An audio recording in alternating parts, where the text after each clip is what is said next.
మా కమ్యూనిటీలో yearly twice ఒక వ్యాగన్ వస్తుంది. సో, దాంట్లో మనము అవసరం లేదనుకున్న ఫర్నిచర్ గానీ, బ్రేక్ అయిన ఫర్నిచర్ గానీ త్రో చేయొచ్చు. సో, అలాంటి ఐటెమ్స్ మావి గూడా కొన్ని ఉన్నాయనేసి స్టోర్ రూమ్‌కొచ్చాము తీసుకెళ్ళి పడేద్దామని. షాన్వి స్టాలర్ అయితే మేము షాన్వి పుట్టినప్పటి నుంచి 4 ఇయర్స్ వచ్చే వరకు మంచిగా యూజ్ చేశాము.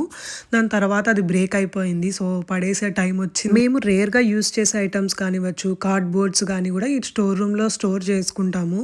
కొన్ని కమ్యూనిటీస్‌లో అయితే అలా ఫర్నిచర్ త్రో చేసేకి ఒక రూమ్ ఉంటుంది. హాలోవీన్ వస్తుంది గదా! అందుకే దానికి కావాల్సిన డెకరేషన్ స్టఫ్ గూడా తీసి పక్కన పెడుతున్నాము.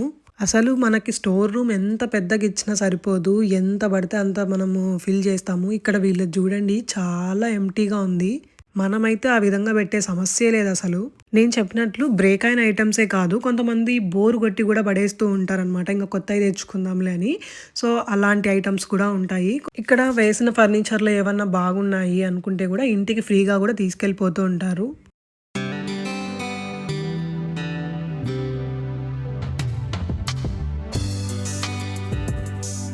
నార్మల్ ఫర్నిచర్ అంతా ఒక వ్యాగన్‌లో అండ్ ఎలక్ట్రానిక్ ఐటెమ్స్‌కొకటి సెపరేట్ వ్యాగన్‌లో పడేయాలి. Thank you for watching. Please like, share and subscribe for more videos. See you in my next video. Bye.